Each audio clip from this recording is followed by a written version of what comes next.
Good evening and welcome to the Manchester High School for Girls Insight into Education session, and thank you so much for joining us this evening. I'm delighted to welcome today our fantastic alumni that have joined us for this discussion, and hopefully to educate you and present you with lots of opportunities and information about the world of education and the varying career opportunities that are in this area. My name is Zabina Corsa Ahmed. I'm the Director of Admissions, Marketing and Development for Manchester High School for Girls. I joined the school in August, and prior to that I was actually the Student Recruitment Lead for Science and Engineering at the University of Manchester. But I'm delighted to have this opportunity. As I say, I apologise. Unfortunately, I'm stepping in tonight for our careers team, and unfortunately we have a lot of illness around the school at the moment, but I'm sure we're going to have a really good night tonight. So tonight, speaking first around education will be Millie Westall from our class of 2015. Millie's a chemistry teacher at St John's School in Leatherhead. Then we'll be hearing from Yomna Garib, who left in 2014, went on to teach as a modern foreign languages teacher before developing expertise in impact and monitoring, and now works as an insight manager at the Ambition Institute. Following on from Yomna, we have Emma Saxon. Emma is from the class of 2009 and is a child community and educational psychologist for Barnet Education and Learning Service. Finally, Judith Bennett, a professor of science education at the University of York from the Manchester High School for Girls class of 1975. I know I'm absolutely thrilled and really excited to learn more about the different careers and the opportunities that each of you will present tonight. Before we get started, before I hand over to our first guest, Millie, just to let everybody know, we are recording this session tonight, so it will be available for you to watch back on YouTube at your convenience if there's things that you don't quite manage to pick up in the session and want to go back and have a look at again. And this is a really interactive session. It's your session. It's a great opportunity to ask any questions that you have of our fantastic panel members here. So please do make sure you pop those in the Q&A. We'll be keeping an eye on those as we go through the evening, and we'll try and make sure that we have some time at the end for the panelists to go through those. So without further ado, I will hand over to Millie. Millie. Hello. Thank you so much for having me. It's really exciting to speak to some Man High girls today. Can I have my first slide, please, Ellie? Oh, yes, that's just showing off my favourite fire picture. So I just wanted to start with a little question for you. So yeah, that slide, thank you. In your heads right now, can you come up with 3 careers that you think show success? I just want you to think, when you think of success and a successful career, what are the first 3 things that come to mind? I asked this question to my tutor group the other day in preparation for this. They are a group of year 10 boys. A lot of them said they thought an entrepreneur, an accountant, a lawyer, a footballer, a rugby player, they were all successful careers. But I was interested that none of them had teacher on their list. Can I get my next slide, please, Ellie?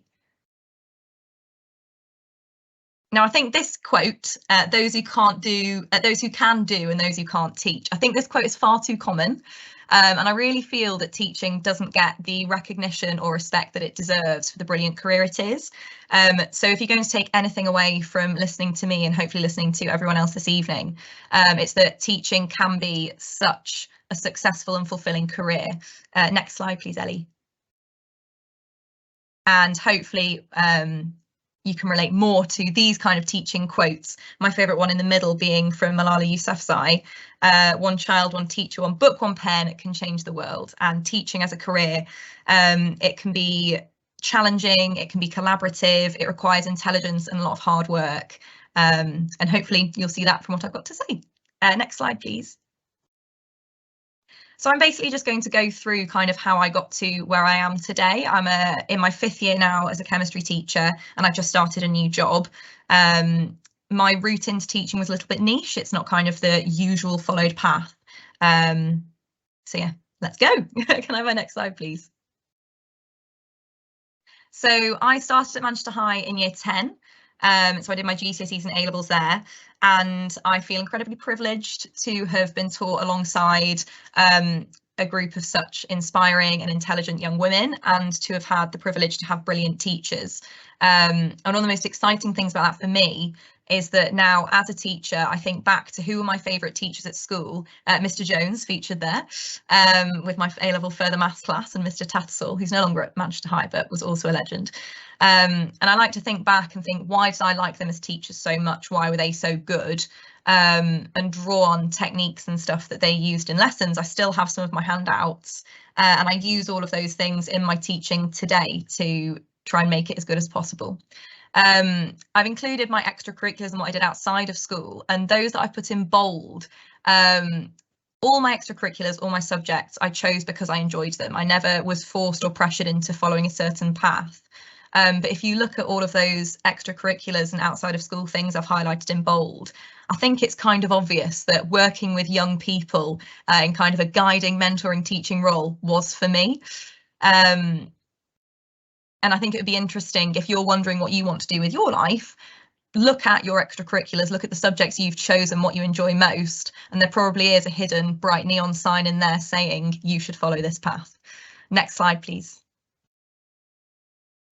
So after Manchester High, I went to UCL in London, and I studied an interdisciplinary degree, natural sciences, which was fantastic for me, because I just got to choose which bits of science I liked the most and studied those.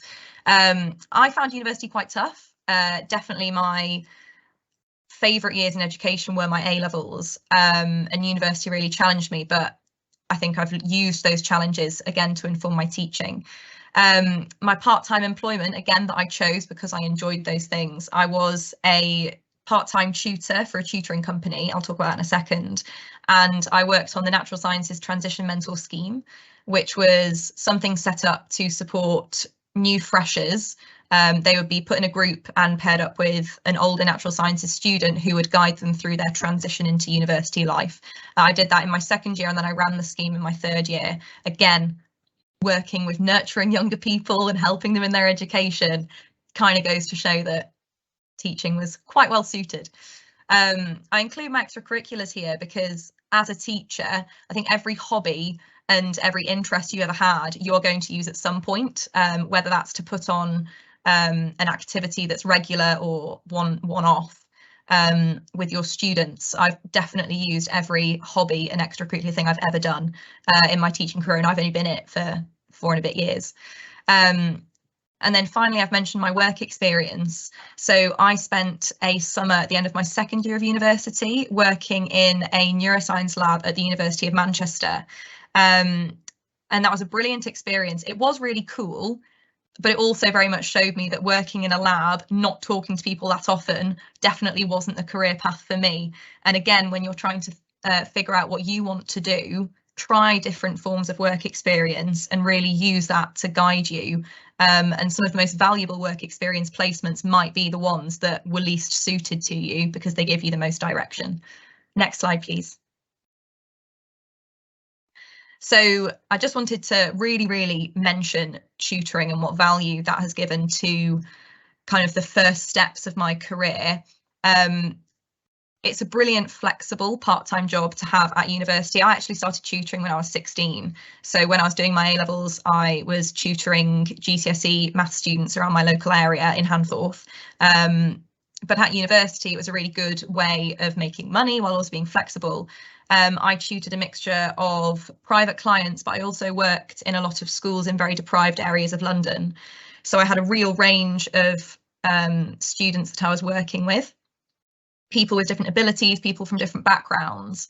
And I recognised very early on into my teaching career that a lot of skills I learned from trying to engage those students, trying to help students of different abilities access maths and science, those skills were really valuable and gave me a real kickstart when I actually entered the classroom as a full class teacher. Next slide, please.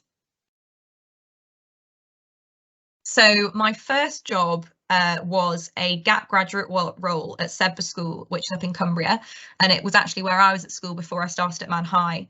I'd heard about gappies from being at boarding school, and there are kind of 2 routes to being a gappie. You can either be a gappie when you're 18, so straight out of school is when you actually have a pre-university gap year, and you can just help out working usually in a prep school. But the route I took, I did a gap year post university, and my intention was, I felt that because I was a man-high girl and I looked at all of the women in the reception of school and they'd been the first woman to be a bishop and the first woman to lead the police and the first woman to play hopscotch on the moon, I thought I've got to, you know, do something like that. And my absolute intention was to take a year out of university study, work in a school, enjoy it, go back into science, do my PhD and cure Parkinson's disease was the plan. But about a month into working at Sedbergh, I just realised it was absolutely for me, and all of those feelings of challenge I'd felt at university and the slight sense of uncertainty I'd felt in my work experience at the University of Manchester really finally made sense, because even though I really love science, I found it all really interesting, it just wasn't my path.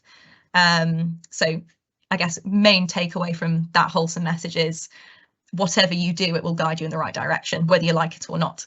So in that gap graduate year, I moved in with 72 teenage girls. I was a pastoral tutor to 10 year 9 girls, and I taught a mixture of biology and chemistry classes. And even though it was a real baptism of fire, it was a lot of challenge, it was so fun and rewarding and awesome. And very quickly I knew that I wanted to pursue a career in teaching. Next slide, please. So sandwiched either side of my gap graduate year at Sedbergh, I worked on an international summer school. The only prerequisite for pupils wanting to take part in that school was that English was not their first language. So we had children coming from all over the world to spend about a month with us. In the mornings they would do English lessons, and then in the afternoons they would do activities with me and my team. And in that time, I loved working with kids. It was kind of a less formal role. It wasn't formal teaching. We just got to go and have fun. But even so, I was learning skills to pastorally manage behaviour, which is probably one of the most challenging parts of teaching. Any teacher will tell you. Also, statistically, one of the main contributing reasons for people leaving a career in education is dealing with behaviour. But it can also be real fun. So I was learning those kind of skills, but also the skills I learned in supporting EAL pupils, so pupils who have English as an additional language, I then used in the classroom. So again, through all of these experiences of working with children, I was developing brilliant skills for working in the classroom. And the reason I put some of the cool experiences I did in there, as a teacher, often you get paid to do really, really cool things. Granted, they're with children and not your mates, but it can still be really fun and definitely a kind of a bonus to the job. Next slide, please. So I then spent 3 further years at Sedbergh, 4 years in total. I had been teaching biology and chemistry, even though out of my A-levels, chemistry was probably my least favourite subject. I enjoyed it, but it wasn't my favourite. When I fell into teaching, it just something about it. I don't know, the structure of lessons and the way it's taught, it's my favourite subject to teach. So I fell into my specialism, and I include a list of new challenges there because every year that I've had in teaching so far has been different, and every single year I've had a new challenge, a really exciting range of new challenges. And I worried initially going into teaching at 21, I thought, God, will this not get boring? Will it not get samey? But so far the difference in challenge every year has been huge and vast, and again, I'm using the word exciting a lot, but it is very exciting. So all of those things were new challenges I had in my next 3 years of working at Sedbergh. Next slide, please.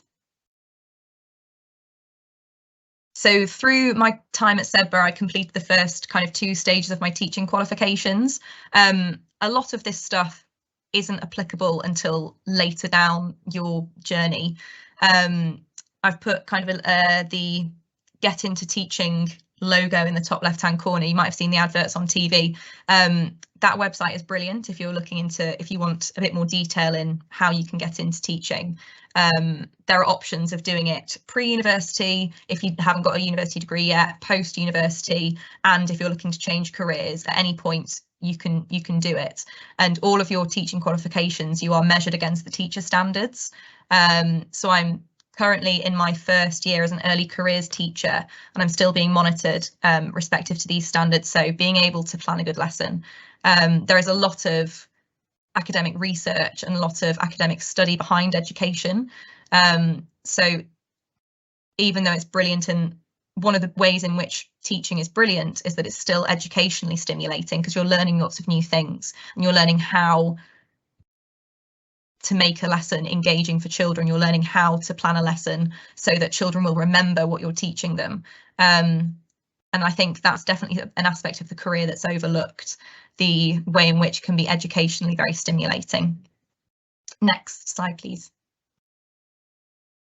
So I've just started in September at a school called St John's in Leatherhead in Surrey, so a big move from Cumbria, a long way away. When I was looking for a job, I think my priority was I was looking for a better work-life balance. My life at SEB was 7 days a week, and I lived there and it was all consuming, and that was fantastic. But I was looking for a little bit more breathing room, and above all else, I wanted to focus on my chemistry teaching. I was being dragged in a lot of directions in my extracurriculars, in my boarding, and I wanted my chemistry teaching to be my focus. In choosing the right school, you kind of need to think about what kind of pupils you want to work with. Even though I loved the all-girls experience of being at Manchester High, I have really relished in the challenge of teaching boys. I think because I've been to such a brilliant all-girls school, been so empowered and surrounded by women for ages, that feels quite comfortable. And again, I really like the new challenges that I've been faced with every year in my career. So working in co-ed was really important to me. And yeah, those are the new challenges that I've had in this job and my aspirations right now. I'm currently taking a professional development course run by my school, aspiring to middle leadership. And I would love to be a head of year or a housemaster or mistress in the coming years, hopefully. So that's my next steps and my career aspirations. Next slide, please. Next slide, please, Ellie. Oh, has Ellie frozen? I can see her, but you guys can't. It looks like she has frozen. Let's give her a second, hopefully. Do you want to carry on talking through if you can, Millie? I think so. I'm trying to think I think my next slide is a spider diagram that I had drawn, basically trying to summarize kind of what I do in my job. Oh, is she back? There we go, perfect. Yeah. Thank you, Ellie. So I've made 2 spider diagrams. I'm not going to spend ages for you to read the whole thing, but basically trying to show all the many facets to what being a teacher is. I thought, let's do a day in the life, but when you're a teacher, every day is so astronomically different. Even though it follows a routine and you have a timetable, you can be drawn in so many different directions, and each day is, you know, you can't really plan it. I thought I'd just put together kind of a summary of all the different responsibilities that I've had in my time at SEBA and then in comparison to my time at St John's. In the bottom right hand corner, you can see that the biggest challenge is balancing workload and managing your time. There are so many things and all of them are so equally important. One of the things I'm still figuring out, and I'm not sure there's those of you who have taught before, I'm not sure there's ever a kind of a secret to figuring that out permanently, but balancing your priorities. You know, do I deal with this pastoral issue and supporting this individual in my tutor group, or do I plan for my year 11 class who are about to sit a mock exam? Which do I do first, and how much time do I need to assign to each task? So that's kind of a summary of everything I did at SEBA. Next slide, please.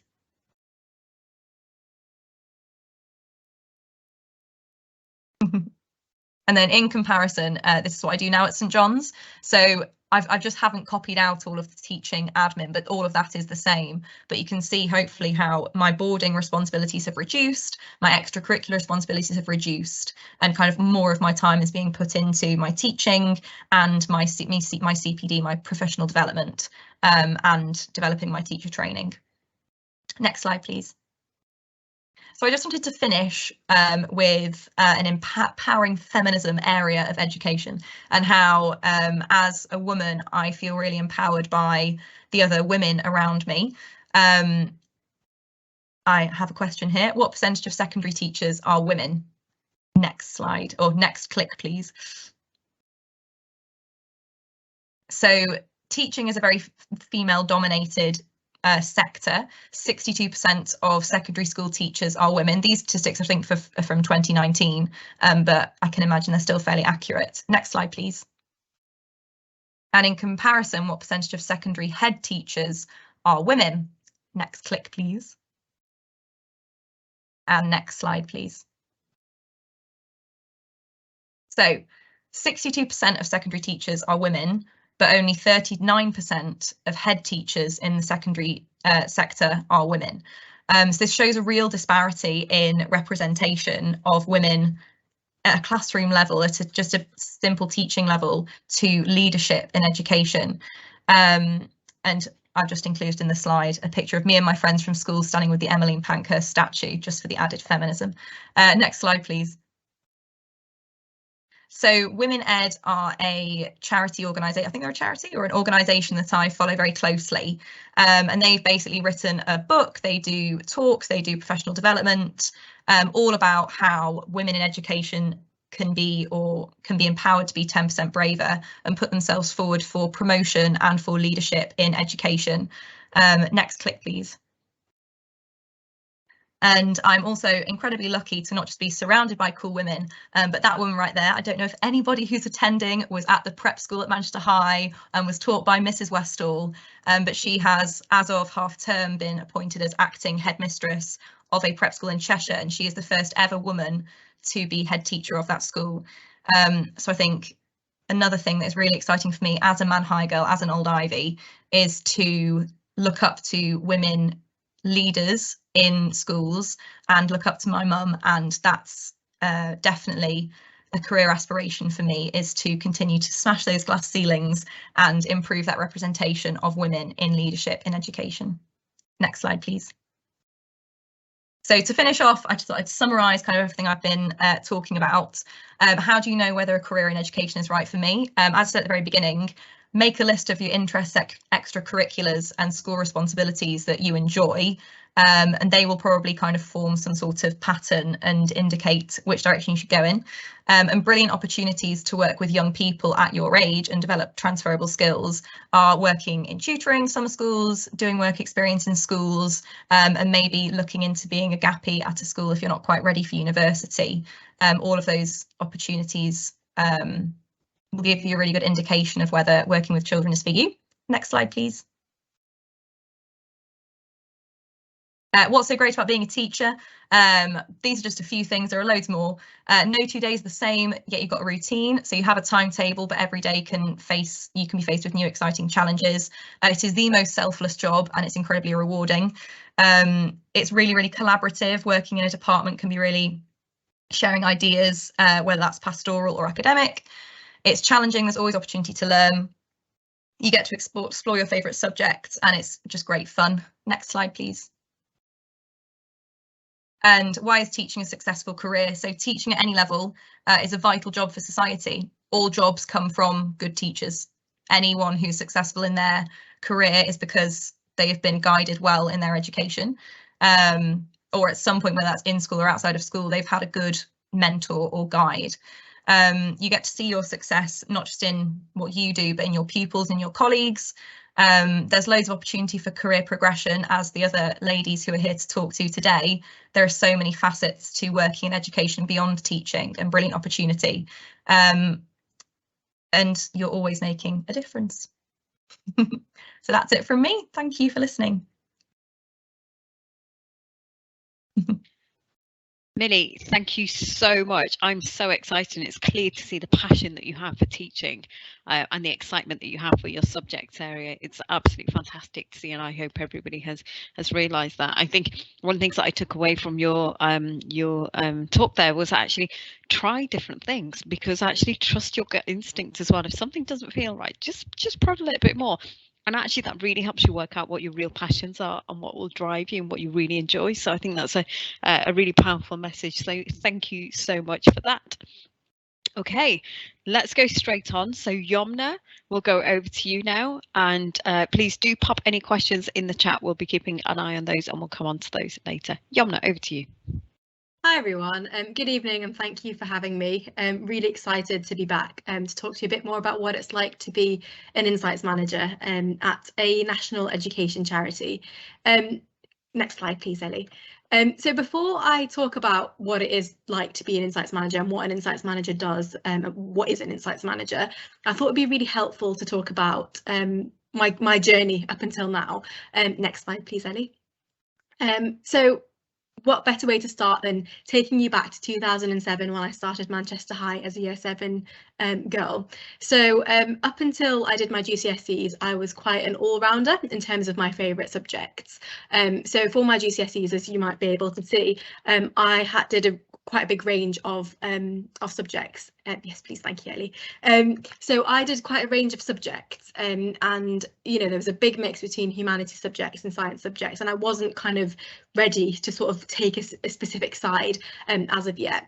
It was only when I did my A-levels that I realised that what my favourite subjects were, through doing my GCSEs and through lots of different experiences. And they were the subjects I did for my A-levels were the subjects I enjoyed the most. So namely, that would be Spanish, history, economics and maths, which I took for AS. And funnily enough, all 4 of those subjects have really helped me along the way, which I'll talk a bit more about in due course. But I decided to just follow what I really enjoyed. I couldn't quite envision a career path as of yet when I was 16, 17, 18 years old, but I was like, I'm going to follow what I like to do and look at what options are out there. Next click please, Ellie. So it was actually through my extracurricular activities which I started to think about what I wanted to do following Manchester High. I did speech and drama up until grade 8, which I really enjoyed, and that gave me a lot of confidence for public speaking and just lots of sort of life skills. I was also head girl when I was at Manchester High in my final year, but it was particularly Model United Nations that really exposed me to social issues, in particular inequality in education, and that's what really sort of set the foundation for what I wanted to do after that. Next slide please, Ellie. And next click as well, please. As I mentioned, I wasn't ready to go down a particular vocational route. I felt like I still enjoyed a lot of subjects like Spanish and history and economics and all of this sort of thing, but I wasn't ready to go down a particular route, like for example doing an education degree as my undergraduate degree. So I decided to go with what I loved most, which was Spanish, and I also added in Arabic in the mix because why not. So I decided to study languages, which was a 4-year degree, and it was brilliant for me because I got to not only study the language, it wasn't just grammar all day every day, but I got to look at different modules and study different modules like history modules, politics, culture, literature, and it gave me a really quite kind of broad understanding of different cultures and also how different cultures do things, and again that really helped me sort of think about education in different cultures. But I think the best thing about my degree was the fact that I got to go on a year abroad. So as part of my year abroad, which was my 3rd year out of a 4-year degree, was I spent half of the year in Morocco studying Arabic and half of the year in Spain teaching in a language school. Whilst I was at university, I also got involved in lots of societies and extracurricular activities. In particular, I got involved in tutoring, and I tutored with a charity whose prime aim was to provide tutoring to pupils from disadvantaged areas and really kind of help them academically. I tutored maths in particular to bridge that educational attainment gap that we so often see. Yet again, that sort of really helped me understand some of the key issues in inequality in education that we face nowadays. After completing my undergraduate degree, I also went on to do a master's in global history at the University of Birmingham. And again, that was really helpful in terms of me broadening my horizons and understanding sort of the world around me. Next click, please, Ellie. I think it might be next slide now, actually. Yes, thank you.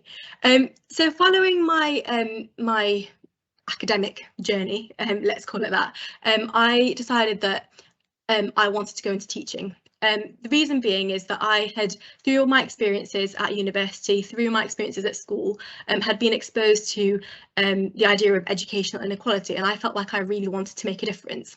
So I actually joined teaching through a programme called the Teach First programme. Next click, please, Ellie.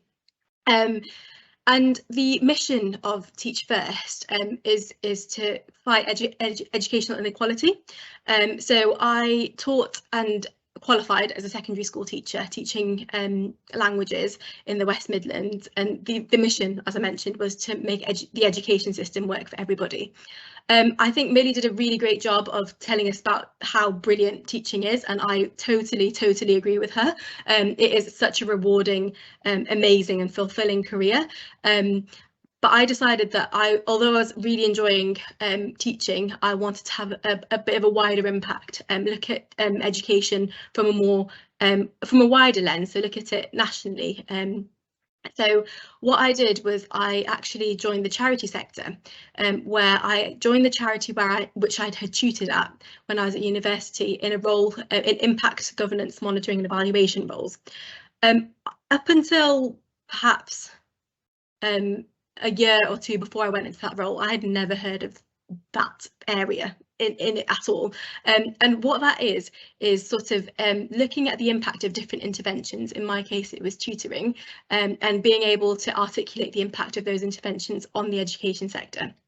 So a lot of what I did was data analysis, and then using that analysis to articulate to different sort of audiences, be they external funders, be they internal audiences, of how exactly our intervention is helping pupils achieve and do well, and in particular, in this case, bridging the gap in terms of educational inequality. It was at the time of the pandemic as well, so I think a lot of the problems were exacerbated further, so it was a really interesting time to be looking at the impact of interventions such as tutoring on the education sector. I then moved into a similar role in the organisation that I'm at now, which provides professional development for teachers, working with pupils, predominantly working with pupils that are in disadvantaged areas. However, what I was looking at was looking at the impact of our programmes on teachers, and as a result, the impact on pupils, and again, how pupils could achieve further. But most recently, I moved into an insights role, which I'll talk about in a second. So could we go to the next slide, please? Ellie. Sorry, before I go into what I do now, actually, I think it would be really helpful to say that having that grounding in teaching was really important for me. I think it gave me a really good understanding of some of the challenges facing schools and teachers and pupils in different contexts, and I think it provided a really strong foundation for what I do now. So before I talk about what it's like to be an insights manager, I thought it'd be good to give you a bit of context in terms of what the organisation I work for at the moment does. So it's Ambition Institute that I work for, and it's an educational charity which is dedicated to an education system where all students can thrive, no matter what their background is. So the main purpose of what we do is to help educators serving children from disadvantaged backgrounds to keep getting better, and we do that predominantly through professional development programmes. So those are programmes such as the National Professional Qualifications or the Early Careers Framework. So my current role at the moment is, it's exactly what it says on the tin. So what I do is collate and provide insights from our suite of programmes. But how I do that is looking at data from our programmes, so that could be things like engagement, attendance data, sometimes helping with learning data, participant learning data, but also looking at the stakeholder feedback that we're getting. So at the moment, I'm leading the approach to stakeholder feedback across the National Professional Qualifications and ECF programmes in our organisation. And what I do is bring all of that data together and bring all of that information together and use it to find kind of key insights about how our programmes are going, the impact of our programmes on the sector, but also what we can do to improve. And how we can get better, how we can get better at what we do, and have the impact that we're really sort of trying to have on our participants usually that's their teachers, and as a result on the sector. So there are multiple ways in which I do that. Predominantly kind of reporting back internally in terms of the insights that we're getting from our programs, and I think it's really helped sort of different teams understand how we can improve as an organisation. So there's an element of continuous improvement there, but there's also an element in terms of how do we use that information to improve our iterations going forwards. So I've put data analysis as the 5th point there, because I think I want to come back to the subjects that I did.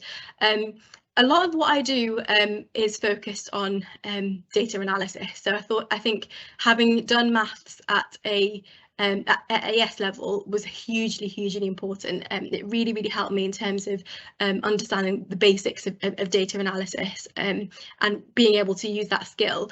But it's not just data analysis, and I think it'd be really difficult to describe a day in the life because it's very different day in, day out. I can go from analysing data sets to writing proposals for senior directors, presenting the proposals for senior directors, running focus groups with stakeholders, running interviews, for example.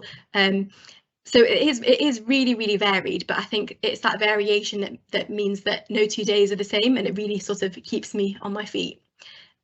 Next slide, please, Ellie. So in terms of my top tips of what, you know, if you're looking into a career, going into education, I'd have sort of 3 top tips. Can I have 3 clicks, please, Ellie, if that's okay? So first thing is experience. Try and get as much experience as you can, as much exposure as you can. I think it's important to know what you want, but also what you don't want. So think about, you know, if you've done some volunteering or work experience and you didn't like it, that's fine. That's not a time wasted at all. It's actually really helpful because, you know, sort of you're that one step closer to knowing what you want to do or what you don't want to do. But take every opportunity at school or at university to get experience in an area that you think you might be interested in. The second thing is, don't worry if you're not sure what route you want to go down yet. I think I started to worry a little bit when I was in junior 6 that I didn't have a really clear career path in mind. But sometimes it's better to get exposure in different subjects and different areas. Just go with what you really enjoy, and that will usually guide you. Once you've sort of eliminated everything else, that will usually guide you to where you want to be. And then finally, research. So as I mentioned, there's a lot of jobs out there. There's such a breadth of jobs out there in education, things that even sometimes I look at and I think, oh, I didn't even know that existed. So I think sometimes we can get really stuck in the academic side of things and think, oh, well, the only job is a teacher, or the only job is, I don't know, policy advisor or something like that. But look at all the different education jobs that are out there. Go on websites like LinkedIn, Charity Job, and see what is out there. See things that might interest you, to get a bit more of an exposure of how diverse a career in education can be. So I hope, in a nutshell, I've sort of covered everything there. I hope that was helpful for you, and I'm really looking forward to the questions. Thanks. Yomna, thank you so much for that. Really interesting to hear your more about the Ambition Institute, your role, which is so important. Data is at the heart of everything that we do at the moment, so absolutely critical, and that values-based approach that you have, that actually what drives you is that those inequalities that you see around you and playing a role in addressing those. So thank you so much for that presentation. That's fantastic. I've certainly heard of the Ambition Institute. I know it's a fantastic place that does some incredible work, so thank you for that. Okay, next let's go to Emma, please.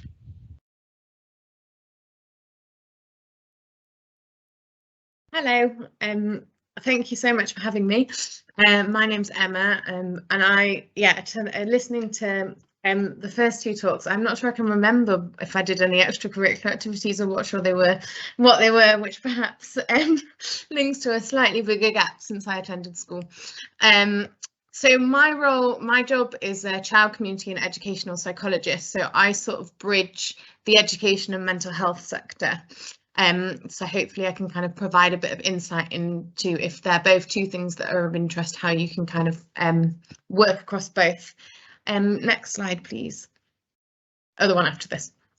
Okay, so before I kind of go into sort of what my job is, what it entails, and to see if it's something that interests you, I thought I'd just briefly kind of go over sort of education and experience. So I went to Manchester High my whole school career, so I actually never had experience of anywhere else. Started in reception in '95, seems like years and years and years ago, and then yeah, went all the way through to sixth form. At A level, I studied psychology, biology, maths, and then AS, philosophy and ethics.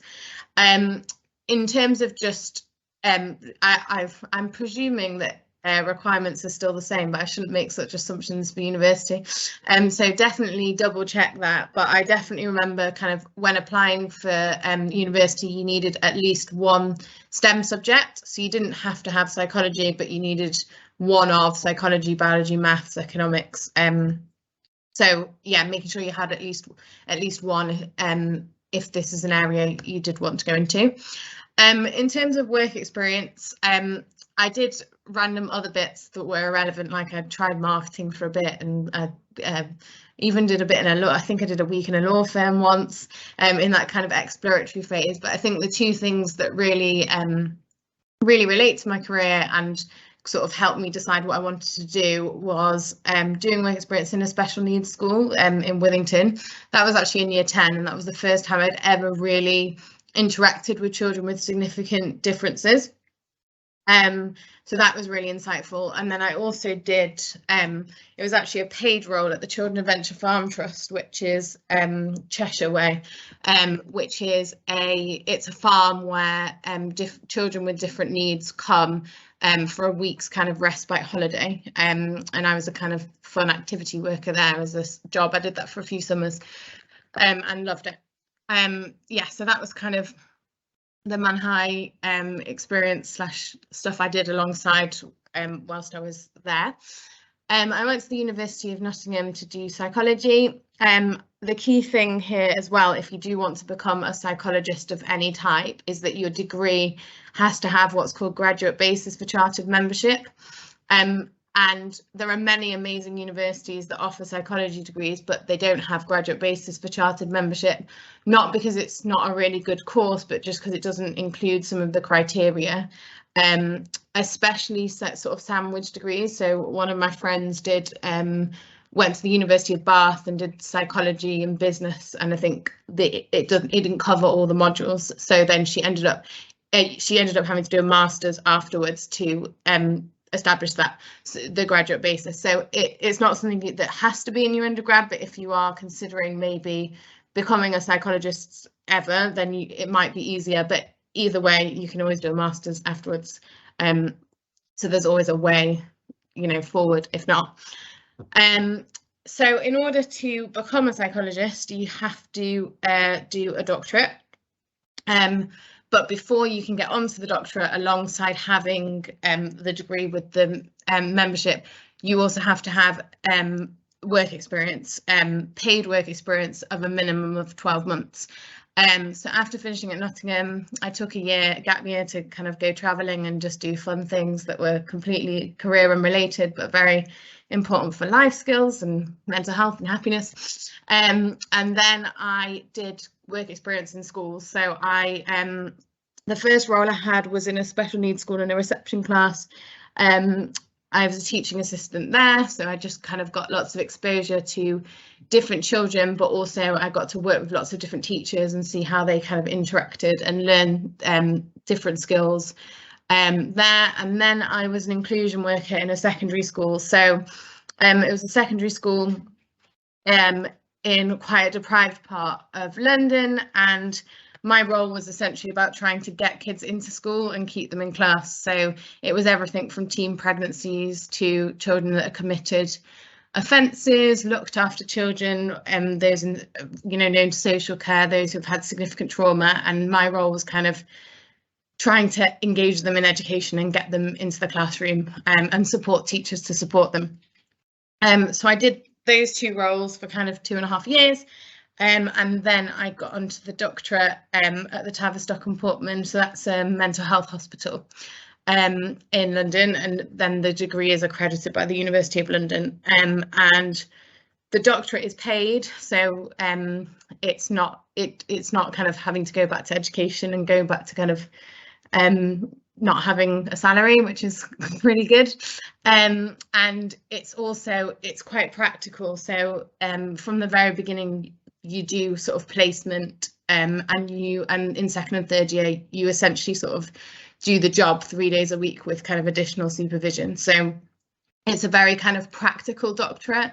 There is a research element. You do have to produce a thesis, but that's only 1 day a week out of your 5. So most of it is about practically learning the job. And that's how a kind of doctorate differed from a PhD, which I had no idea about until I kind of did one. Yeah, so that's sort of education and experience. Next slide, please. Okay, so what is a child community and educational psychologist? So I thought I'd sort of start off with where this profession is, where we work, to give a bit of context. So the majority of child community and educational psychologists work for local authorities. So I work for Barnet, which is North London. But yeah, any kind of local authority, and within the local authority, we provide support to the community. So a lot of our work is in schools, whether they're mainstream schools, so that's, you know, those for typically developing children, whether that's special schools or residential schools, so any different type of school. We work in the youth justice service, so we support the police for anyone who's committed a crime under the age of 18 or is at risk of committing a crime. And also we do a lot around sort of gang membership and trying to understand why children join gangs and how we can get them out of it. So we do a lot of work in the youth justice service, also in various different social care teams. So social care is a very complicated place, and there's a million different teams that do a million different things, but we're involved in lots of those different teams, supporting social workers in their role, and then also the children and young people who are known to social care in all of the different environments they work in. And then child development services, so they tend to be, for example, services that assess for autism or ADHD or other neurodevelopmental conditions. So we participate in that, but not in a clinical setting. So, for example, somebody might go to a clinic to be assessed for autism, but we would go out into the community and see them in their daily life and participate that into the assessment. So that's where I work, and that's what I'm going to talk to in the other slides. But I did just want to mention that there are some child community and educational psychologists that do work in clinical teams, so like children and adolescent mental health services, and they provide kind of the support within clinic. And then there are also those in the private sector who are typically commissioned by parents to do some work with their specific child. But there are also, you know, private companies that support schools as well. Next slide, please. Okay, so in terms of my role in the local authority, what is the aims of it, and what's the kind of scope of the role? So the key aim of the job is to support the inclusion and well-being of all children and young people aged 0 to 25 within all community settings. And I think what that kind of line really summarises is how diverse the job is. So I can be in a nursery in the morning, I can be in a secure prison for youth offenders in the afternoon. The next day I can be in a special school, the day after that I can be doing a home visit. So it's a real variety. We're in lots of different places and across lots of different age groups. What we identify and consider how needs in the following areas can be met. So the children and young people that we support can have needs in any of the following areas. So the first one is communication and language. So that can be in terms of understanding other people and talking. It can also be social communication. So, you know, recognizing non-verbal cues, or things like autism and other social communication difficulties. Cognition and learning, so this can be difficulty with literacy or numeracy, or it can be difficulty across all areas. It can be memory difficulties or reasoning difficulties, any kind of difficulty which is impacting your learning.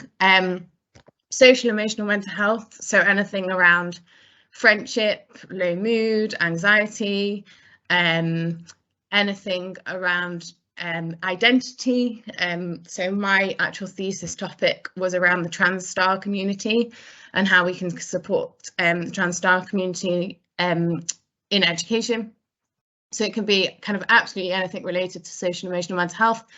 And finally, sensory and physical, whether that's kind of blindness or deafness, or whether that's sensory processing differences, or any kind of physical need, genetic conditions, children in a wheelchair. So it's really wide ranging in terms of the range of needs that we identify and support with. And it's all about supporting from a functional perspective.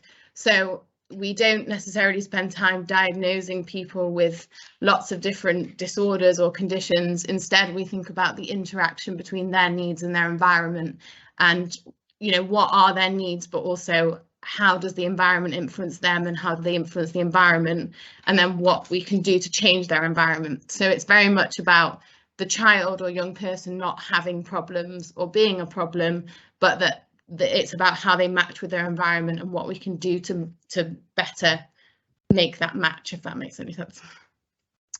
Next slide, please. Okay, so how do we kind of do this role? So we have input at an individual, group and whole setting level. So what does that mean? At an individual level, that might be an individual child or young person who's been recognised as struggling in their environments, and we would do a piece of work around them. At a group level, this could be, so for example, in a school, maybe the year 4 class are really struggling, or the science department are really struggling, or I did a project recently around underachievement of Iranian girls in a particular school, because there was a particular discrepancy there. So we thought about why is that happening and what can we do about it. So that's kind of group level support. And then at a whole setting level, it's looking at kind of policy, practice and training. So for example, it might be the behaviour policy of a school, or how they teach literacy to struggling readers, or yeah, any kind of thing at a whole setting level. So how do we kind of deliver that? A lot of the time we don't work with young people directly, because again, it's back to that philosophy of the young person isn't the problem. It's about that interaction, and what can change things for a young person is supporting the people around that young person to provide them daily with the right opportunities to progress, and also meeting their needs, whether that's in the classroom or in the other community settings. So we spend a lot of time working with parents, working with teachers is a massive one. I don't know, I've written professionals and teachers twice, apologies, but also other professionals, so social workers, police, youth mentors. It's quite wide ranging, the different range of professionals that we support kind of through network. And then how do we do it? So a lot of our work is through consultation. So whether that's around an individual child or a group or a whole setting, it's about bringing together the key stakeholders, the key people who can have impact, helping them understand the problem more and helping them think about what can happen next. So consultation is the vast majority of the day. Where around individual students, we sometimes do observation, so observing them in class, or even if it's a year group or a particular teacher we're supporting, we might observe that teacher or observe that year group. So yeah, just observation. Where necessary, doing direct assessments with young people. So that could be doing a learning assessment with them. That could be doing some form of mental health assessment with them, just to get even more information about their needs and put that information together with what we've already been told by, for example, the parent and the teacher, to make sure that we fully understand that child. In terms of intervention, we do deliver not so much probably for financial reasons, and we can go into a lot of the politics about that. But we can deliver therapeutic interventions directly to children and young people. But more commonly, we actually deliver interventions to professionals. So, for example, I run quite a lot of reflective practice groups, whether that's with teachers, or I do one with designated safeguarding needs, which are teachers with additional responsibilities for keeping children safe. And in those groups, the kind of professionals present issues that are impacting their work life, and we think together, problem solve together, but also support those professionals with the emotional side of their role and the emotional impact it can have on them, to try and kind of promote well-being and positive mental health for professionals, because it's often a very hard job. We all can also run group interventions for children. So, for example, at the moment, I'm doing a year 6 group on anxiety with a year 6 class in a primary school. So it can be really kind of wide ranging. Training is a big one. We do a lot of training for teachers, for police, for social workers, for youth mentors, lots of different training, again, in any of the 4 areas I mentioned. And finally, probably the bit I do the least, but maybe links to kind of how I've chosen to be a psychologist and also my interests maybe. We can and do sort of research, whether that's within a school, so where there's been identified as an issue. So, for example, the school I spoke about where there was underachievement of Iranian girls, I did kind of focus groups with the Iranian girls themselves, spoke to parents, and also did some analysis of data to think about unconscious bias and racism amongst the kind of teaching population, and kind of unpicked all of that together to sort of understand the problem a little bit more. So that was very much a piece of action research that then informed the plan, but there are people that also do research to then kind of write papers, etc., which is very noble and something I should do but never get round to. Next slide, please. Or is that it? I can't remember. That's it. Yeah, so that's all from me. And yeah, I don't know how much kind of detail to give about different things or what you were sort of looking for. So any questions, I'd be happy to answer them later on.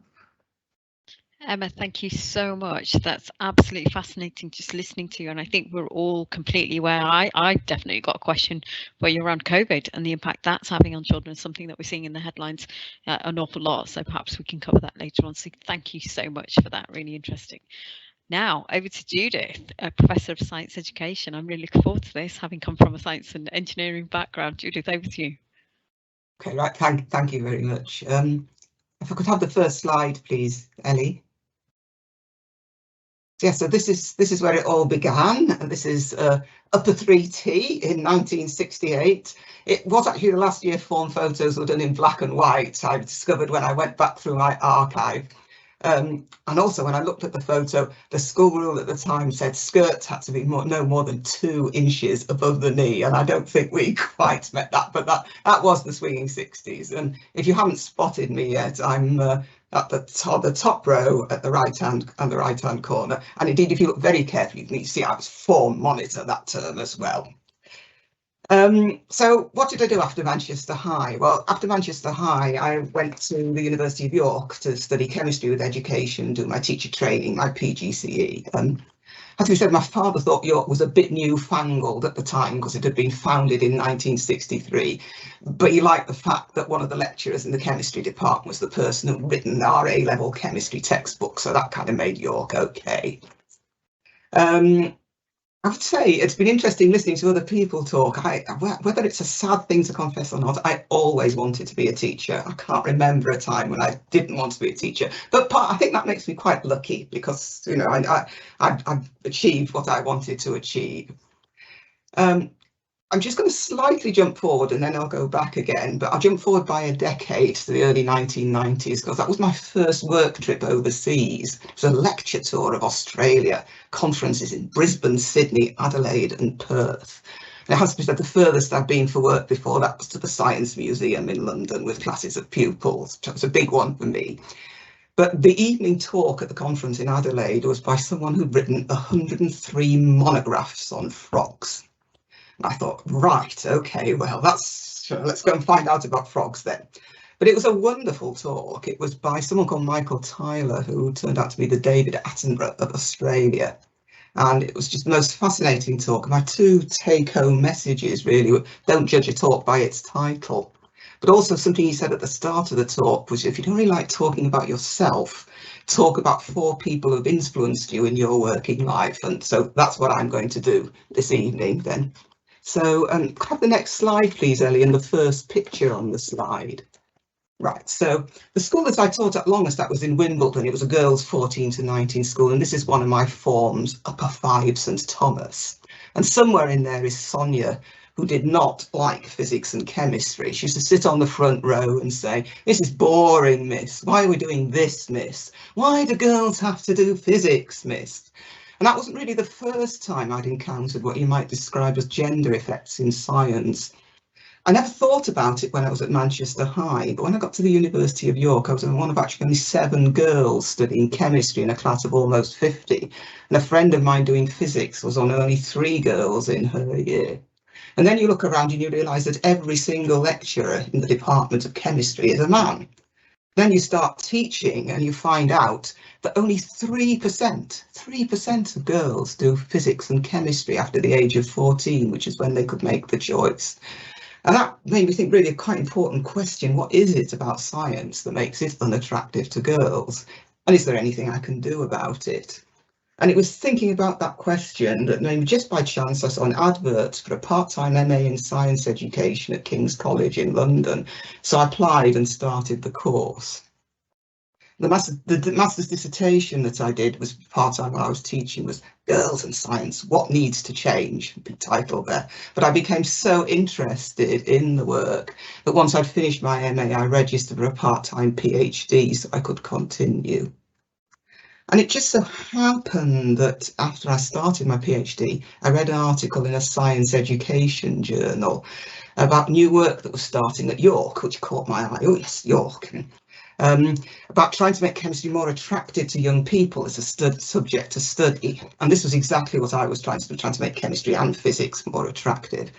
But I didn't actually get in touch with the people at York because the person leading the work there was the scariest lecturer in the department. And he was also the author of that A-level chemistry textbook that my father liked so much. Anyway, why does Sonia get a special mention? Well, I suppose she was the one that set me on what would now be called my journey. Plus, she went on to take A-level chemistry, and 5 years after this photo was taken, she graduated with a degree in chemistry. So I like to think that was a small measure of success there. Anyway, by the late 1980s, for family reasons, I needed to move back up north, and I found myself living near York again. And just before I finished my job in Wimbledon, I was asked by my head teacher if I would go to a science education conference at York in the chemistry department there. Well, I did not want to go because it was being run by my super scary lecturer, but my headmistress was also super scary. So I ended up going. And it turned out the conference that I was asked to go had happened every year for about the last 4 years. And my scary lecturer used to look at the people coming there and invite any former students for tea during the conference. Well, gulp, you know, what do you do there? Because the last time I'd been in his office was for a tutorial on thermodynamics, which certainly wasn't my specialist subject. And I'd earned the accolade of, I hope I didn't teach you this rubbish at the bottom of my tutorial work. But despite that, my second person who's made my 4 is my scary lecturer, David Waddington, or Professor Waddington to me. Thanks, Ellie. Yeah. So, when David discovered I was about to move back near York and what I was doing for my PhD, he offered me a 1-year job at York, working on what was come to be known as the Salters Science Project. And it was a project funded by a group called the Salters Institute of Chemical Education. It's one of the livery companies in London, if people have come across those. It was to develop resources for science teachers to use in lessons to make science more interesting, encourage more people to study science. And I have to say that at the time I thought, yes, that's great. That's a 1-year job, go up to York and then I'll look for a job teaching again. But it is the case that what 1-year job was offered to me 35 years ago, and I'm still at the University of York. Then if someone had said to me that I would work in the same place for 35 years, I would have thought they were absolutely joking. But I'll come back to why I've been there for 35 years a bit later. I'm conscious of how old that makes me sound.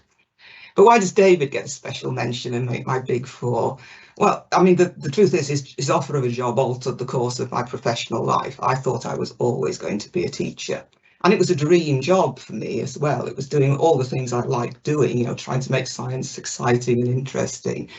But it's much, much more than that as to why he makes my big four, because I came to realise that he was actually a wonderful leader. And in fact, he's one of the two role models, my two role models of what leadership's about. And I think one of his many gifts was that he made you feel that you were just the best person to be doing the job you were doing. And of course, if someone makes you feel like that, it makes you do your best work. And then, having worked on this project for 2 years, the opportunity came along to apply for a lectureship in science education in the Department of Education at York, and primarily to work on the teacher training course. And really made me smile when she said about those that can do and those that can't teach, that overworked comment. But my father used to add to that, those that can do, those that can't teach, and those that can't teach, teach teachers. So, you know, I'd kind of achieved a big three there really for him. And as my mother was also a teacher, it wasn't a great thing to be saying. But my next person, so if I can have a click, please, Ellie, thanks very much, was a colleague in the science education team at York, and he was the leader of the science initial teacher training programme.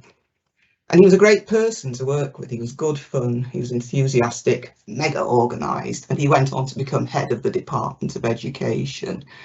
And he gets a special mention because he gave me a huge support in lots of ways, really.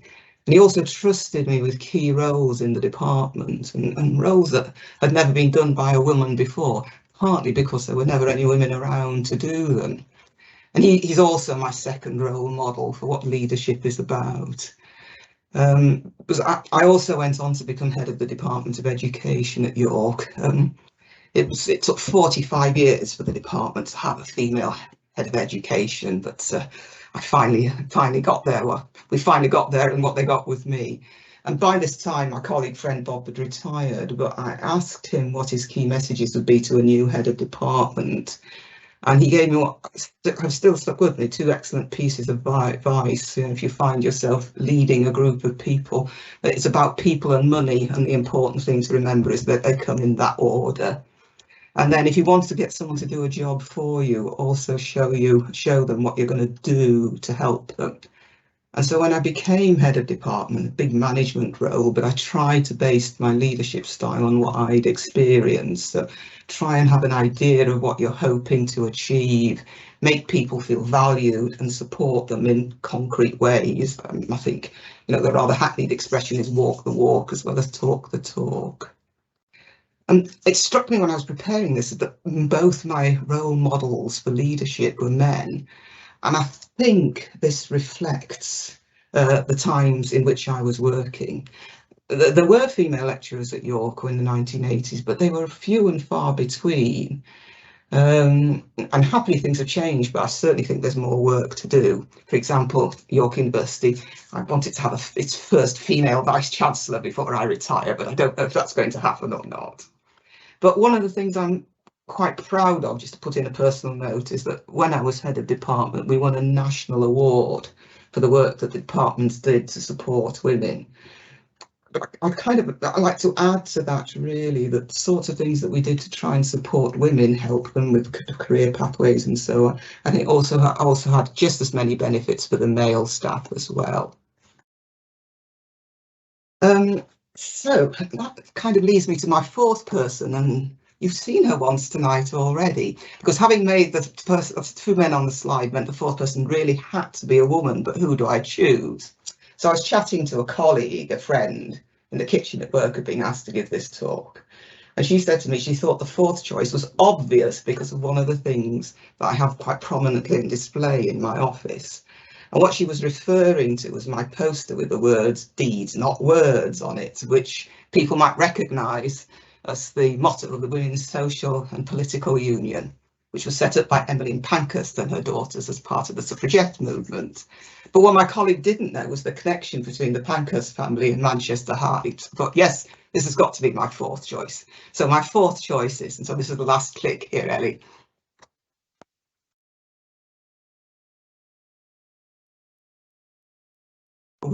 Is that lost? You got the last. I think Ellie's having a few technical issues, Oh, so right, I'm sure okay. Emily Well, will appear at some point. Think back to Emily's thing of the statue of Emmeline Pankhurst. There's a picture of Emmeline. There she is to come here. So, I mean, the first thing I would say, she's clearly not someone I worked with, but I think her influence has been huge in terms of, I suppose, the values and the aspirations I took with me from my time at Manchester High, ideas about what women should be able to achieve and what I've tried to do in and beyond my working life, I suppose. I mean, in terms of my deeds, not words, of course, I'm not suggesting that words are not important. You know, what you say and how you say it is very important. But I also think making sure you should action to work and deeds is also very important. So how does this relate to the role I hold at the moment, which is Professor of Science Education at the University of York, which sounds very grand. It's not somewhere I expect it to be. But what does a Professor of Science Education actually spend their time doing? Well, first of all, there's the teaching bit. Teaching is what I love, and so I teach students. But as a professor, we're also expected to run research projects, and we have to get round to writing papers about them as well. So that's on my job description. But I just thought I'd share with you briefly to give you a feel for the sort of thing I do now. One of our current projects. And I think there was a mention earlier of data being important. And I think a big thing in education at the moment is the matter of using high quality research evidence to improve young people's learning in schools. It's called evidence-informed practice. And in fact, people have been saying that teachers should be doing evidence-informed practice, using research in their teaching for over 20 years. And it's pretty hard to argue against that. You know, who would say, no, you mustn't use good research to try and improve what you're doing in school. But the key thing is what you actually do to make it happen. You know, how do you support teachers to use research in their lessons? And just to give one science example, many young people find some ideas in science quite hard to understand. I'd like to say quite a lot of them are physics, but ideas to do with forces and motion, ideas to do with electricity, ideas to do with evolution, not a physics example there. And there's a lot of research around into why this is the case, but busy teachers, of course, simply don't have time to read it all. I certainly wouldn't have when I was a teacher, and I think teaching is a busier job now than it was then. So one of the big projects that we have at the moment is something called Best Evidence Science Teaching, which neatly makes the acronym BEST. And what we do is we produce resources for teachers that build research evidence into activities that they can use in their science teaching. It's been a fantastic project to work on, actually. It's wonderful, and it's humbling to find that our resources are being used in hundreds of secondary schools across the country, and on most teacher training courses, and in a number of countries around the world. And I guess just to interject a personal note, at this time last week, almost exactly, I was giving a talk, sadly online, at a conference in New Zealand on our project as they want to use their materials in their schools. So, yes, and finally, you know, did I expect to get to where I am now? Did I leave Manchester High thinking I wanted to be a professor at a university? And it's not the case at all. You know, when I started out as a chemistry and physics teacher, that's what I thought I would be doing for my professional life. So I did say I've been at York for 35 years, and why have I stayed there? Well, I think you will have already gathered some sense of why, but the work's been exciting, and to echo what other people have said, you know, the jobs constantly evolve. You're never doing the same thing. And I've been lucky, I've met and worked with some exceptional people. And I believe the work that we do makes a difference in society, which is important to me. I suppose no one's ever made me an offer, really, that's looked better than what I currently do. So So I was just thinking, you know, what you say as a sort of a final note in a talk like this, but when I look back, I'm very pleased that some of the things I hoped to do worked out. You know, that I was lucky enough to want to be a teacher and I became a teacher. But I'm also really glad that some unexpected things came my way as well, because I think it's the unexpected things that have perhaps influenced where I've got to rather than the expected ones. So I shall finish there. Thanks very much for listening. Okay, thank you. Judith, thank you so much for that. That was absolutely fascinating listening to that story. And as you described, all those little incidences and things that happened that certainly weren't planned, but actually have created this fantastic career. And, you know, I think coming from a university setting myself, I know just how powerful professors and academics are in inspiring that next generation. You're inspiring the next generation of teachers who will go on to inspire a generation.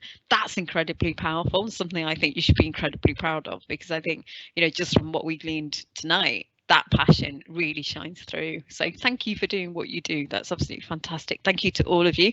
We've definitely got some questions in the chat. So what I will do now is run through a few slides that we have around higher education and careers. These will actually now summarize some of what you've heard already from our fantastic speakers tonight, but help you have a think about some of the options if you are interested in working in the education sector or in teaching directly. Ellie, can we have the next slide, please? Fantastic. So this page, really what I will do before we finish is share some of these links in the chat so you can have those and have a look. Really, there are a huge number of pathways and they are listed really on the right hand side of this slide. You can see there are lots of different pathways and opportunities to get into teaching. The most popular one is to complete your first degree and then undertake a PGCE, and that's something that remains ever popular. The other one really, and if we can go to the next slide, there are degrees in which in education, like this one at Edgehill. Edgehill, for those of you who know, aware, is a great, very popular provider of teacher training. Have been teaching teachers for over 100, nearly 150 years. Secondary English education with QTS. There are many universities who offer degrees like this, so well worth having a look at some of those. This one at Edgehill has entry requirements of BBC, which includes A-level English, and there are placements throughout the 3 years of study here as well. Next slide, please, Ellie. Postgraduate teaching apprenticeships are actually quite new. So these are similar to School Direct, and these are work-based routes that take you into teaching. There are only a limited number of these, and there is no fee attached to those, which are great for people that are coming out of the degree and don't necessarily want to get into any more debt. You will be employed by a school, and that's a 1-year full-time course. You apply through UCAS and the Department of Education. Almost said the Department of Teaching. Perhaps there should be one of those. It's a Department of Education as well. The next one, Ellie, is Teach First that we have here. Now, Teach First, Yomna, you've talked about this, so you went through the Teach First programme, which is fantastic. It's a free programme which places new graduates into some of the challenging schools, into some of those deprived areas. It provides training, support and mentoring. It's a 2-year programme. It can be tough, but I think extremely rewarding. And actually, Yomna, listening to what you were saying earlier, really rewarding, especially if you're thinking about those themes, if equality, the value of teaching and those opportunities for all. You know, if you have those passions, and this is a great opportunity. I know many people who've gone through the Teach First programme, and that does lead to a fully funded postgraduate diploma in education and leadership. And then finally, we have Teach Next, is for those who want a change of career. Then what we've got here, so Millie, you were talking about gap years and gappies. So one thing that we've got here, this is an education charity with centres in Manchester and other big cities. This is called City Year. So they do come and talk. Last year they came in to talk to Junior 6. So one to watch out for if you're interested in this. This is a great gap year opportunity to sign up young people between 18 and 25 years old with a mission to tackle educational inequalities. It's a volunteer scheme, so they pay expenses, volunteers are mentored, trained for a day a week and gain a leadership qualification. So certainly something well worth looking at, and we absolutely recommend doing that. As you've heard really with all our speakers, thinking about your extracurricular activities, thinking about the kinds of things that inspire you, and getting that experience is really important. If you are thinking about working in education or want to see if that's for you, try to get some different work experience and try to volunteer. Think about the clubs and societies that you could be involved in at school as well, and think about what that means. And giving back is fantastic, so great opportunities to do that as well. And really the qualities that you're looking for, I think they've been beautifully exemplified in this talk tonight, and that's really a passion for your subject. That's excellent communication skills, patience, the ability to cope with change, and that willingness to share your knowledge, and that spark and the excitement around seeing a spark when somebody has understood something. You know, from Emma's point of view, it's actually being able to make an intervention and actually seeing that change come through, making a difference to somebody's life or a group of people in that sense. And the Iranian girls that you were talking about, that great project that you're working on. So I think for every single one of our individuals tonight, they've really exemplified what that means and why they're so passionate about what they do, and some fantastic examples.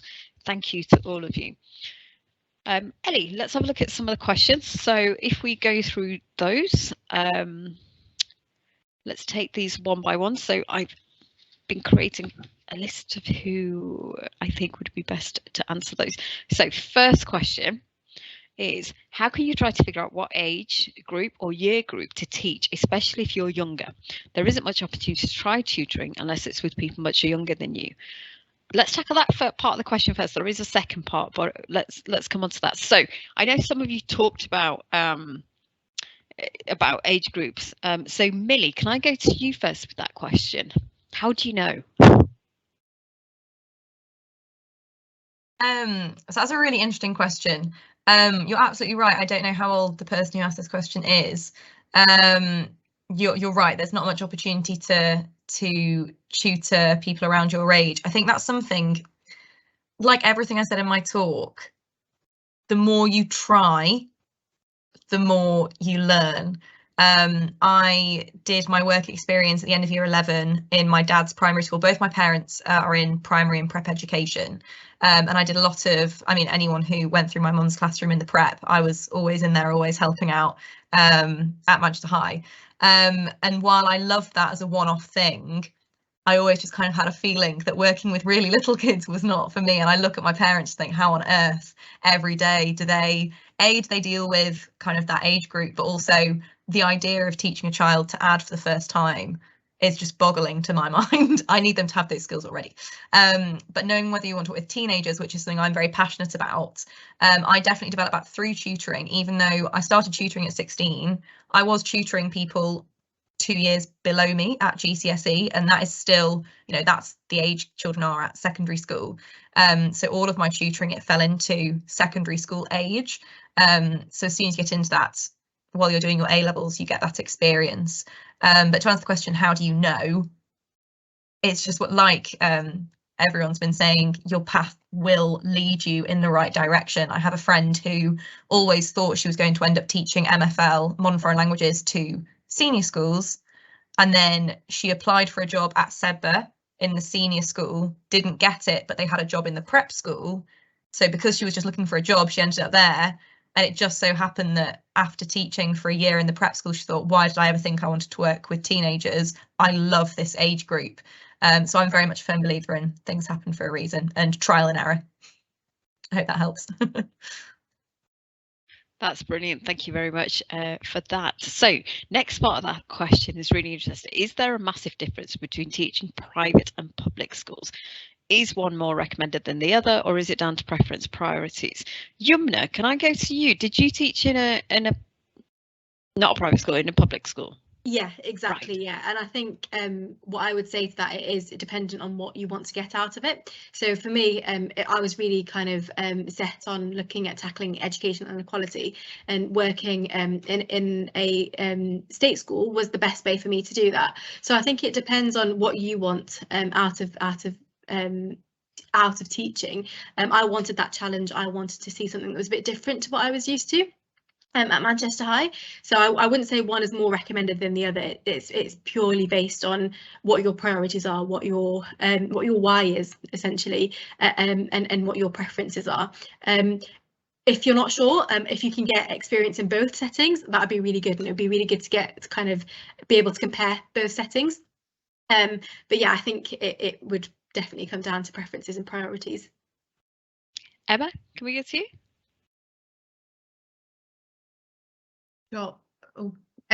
Yeah, I think completely in terms of what's been said around preferences and priorities. I would also say kind of working across different schools, there's a huge difference in kind of the different pressures, and I think this isn't just necessarily a public-private thing, but it also depends kind of what type or what area a public school. I think especially in the state school system, there's such a discrepancy, and I think this links to the inequality you're talking about.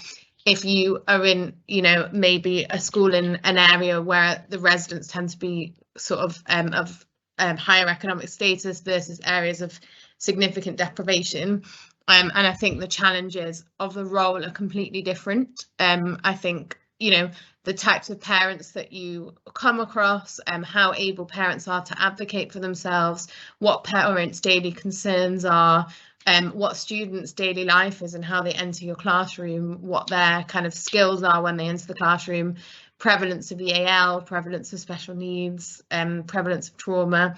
So it really is such a different experience, even from one state school to another. And I think that is sort of something that you will get kind of through experience. And yeah, I think both of them have their own unique challenges and perks and advantages. And, you know, teaching in general is an amazing way of giving back to the community, whichever type of school you're in. Thank you. That's absolutely lovely. Great response. So next one is, would anybody recommend teaching in a different country? Aside from potential language barriers, would the new education system be a good experience or just too difficult to adjust to? Yamna, you mentioned during your degree you taught in Spain. Can you tackle this question for us? Yeah, sure. So I, as part of my year abroad, wanted to split my time between studying and working. My experience teaching in Spain was a bit different because I was teaching adults. I was teaching in a private language school, sort of like evening classes. So it was different in that respect. However, I did have a lot of friends who taught through the British Council in schools in Spain and in France. I'm not sure if that was just because it was a languages degree, so it'd be worth looking at opportunities to teach via the British Council. I think it will be different, of course. Like, being in a different culture is very, very different to what you're used to, but I think that's the beauty of it, being able to immerse yourself into something that you might not know about, being able to learn a little bit of the language, even if you're not going to be fluent in that language. It'd be really good to get some cultural and language exposure. And in terms of sort of the language barriers, I think there are a lot of opportunities to teach English. So if that's something that you're interested in, look at teaching English as a foreign language. I think it just depends on what you're looking to get out of the experience, but I totally, I felt like it was a very enriching and very unique experience being able to teach in a completely different country, live in a different country, and it gave me sort of a lot of life skills. So it's something that I would totally recommend. Oh, fantastic. Judith, is there anything from your perspective as a professor teaching teachers? Do you see any of them going off into different parts of the world? Is there anything you could add to that? Oh. I knew I'd forget to do that. Yeah. What do I say? I think the course that I teach on is the PGCE, which I think you said was is the most common route into teaching. I think most people go on to teach in their own country, but some people do go abroad. And I think it's always nice when former students come back, you know, to a few years later and you meet them. And I think, you know, I'm just to think of a specific example, someone on the course went to teach in Japan for what she thought was a year and enjoyed it so much that she's I don't know where she is now, but she was still teaching in Japan 6 years later. So I think it's I tend to agree. This is always a good idea to get a feel for what it's like in a different culture as well. Yeah. Although I do think that good teaching is good. It's good. Transcends good borders, teaching. doesn't it? It does transcend borders. Yes. Fantastic. Thank you very much. Okay, so next question. Is education a bad idea for someone who is neurodiverse or has learning issues? Judith, can we go back to you for this one first? Right. Okay. Well, I think what I would say to that is that if you have difficulties with learning, I think that can make you have more empathy with young people. It's not a learning issue myself, but I did maths A-level and I hated it and I wasn't very good at it. But I think it made me a better teacher because I was able to empathise with people who had difficulties when they're learning. So I think it would be wrong to assume that you've got to be clever and bright and that makes you a good teacher. I think facing challenges can help you become a good teacher. So clearly that's a very broad issue, but I would say no, it's not a bad idea at all. Just think about it carefully. Fantastic. Emma, can we go to you for a response on this as well? Sure. I guess I'll start by saying I work with, I think one of the best lessons I've ever observed and one of the best teachers I've ever observed is autistic, and he's amazing. And he's a senior leader now, and he's amazing at senior leadership as well. So I think it's definitely not a bad idea just because you're neurodiverse or have a learning issue.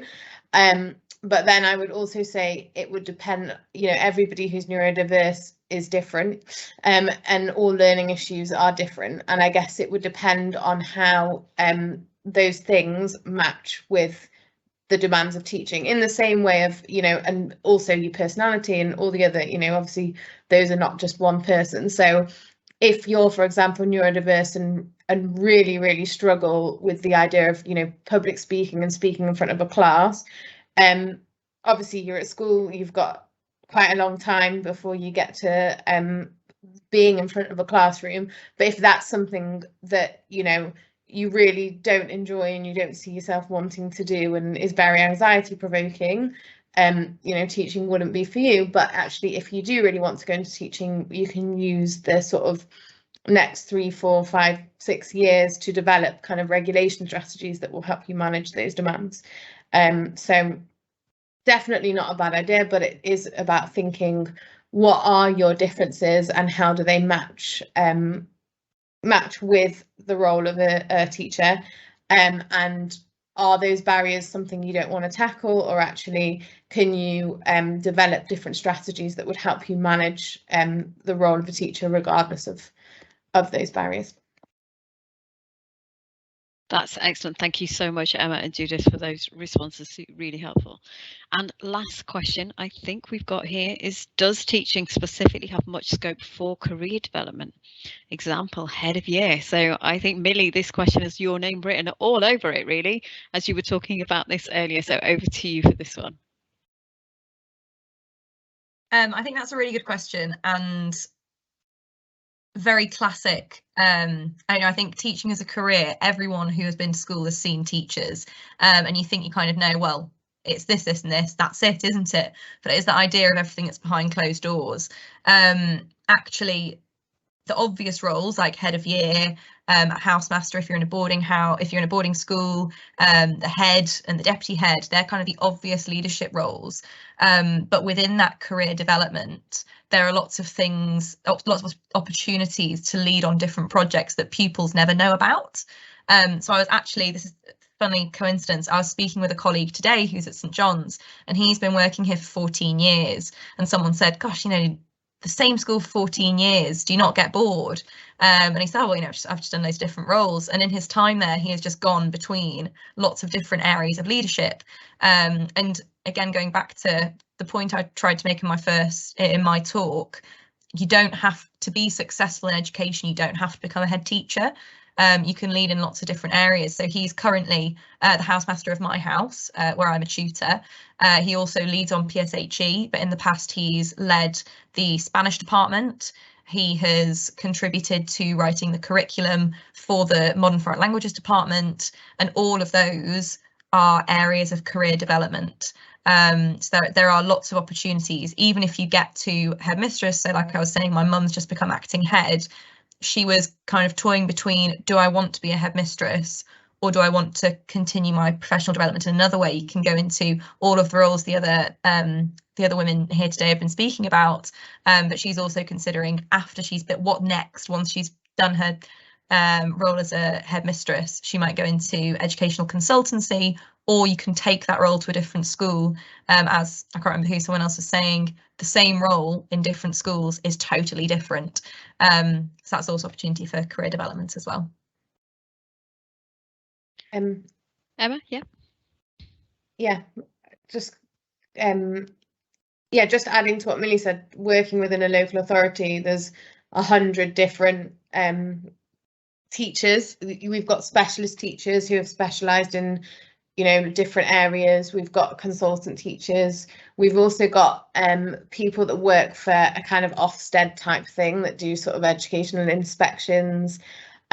We've got people that do kind of local authority policy and practice, people that offer kind of coaching, mentoring and training for teachers. So even outside of a school, there's still a million roles that require you to have teaching skills and teaching experience. And then on top of it, all the roles that you know, we've spoken about as that kind of sidestep slightly even further from the classroom. Thank you so much. I think that perfectly summarises actually the end, and that question is actually what we've been really excited about tonight, is to showcase a wide spectrum of different careers and opportunities that education provides and actually teaching provides. So actually Judith, Yomna and Millie, you've all gone through teacher training and you're all doing things related to that. And Emma, your experience is fantastic, is you're working with those teachers and you're seeing that diversity. So it's certainly not a means to an end, in a sense that that's what you become forever. It's actually those generic skills that you develop, and that understanding of teaching those principles will actually guide your career into doing many other things, whether that's related to education or not. So thank you very much to all of you. Thank you very much for your time this evening. I know this session will be incredibly useful for our students, so thank you for that, and thank you for all those that are attending this session and taking part or watching it back on YouTube. If you have a question that wasn't answered tonight, please do email development@mhsg.manchester and we'll make sure that we forward that question over to one of our lovely speakers that's here tonight and make sure we get a response back from you. Whilst we have you, the next Insight Into talks are set to run. So we are talking about sports, and that's all the different aspects of sports around sports management, sports marketing and sports themselves. On Thursday, 26th of January in 2023, and then graphic design advertising. That one wraps up our season this time around for this academic year, and that takes place on the 21st of February.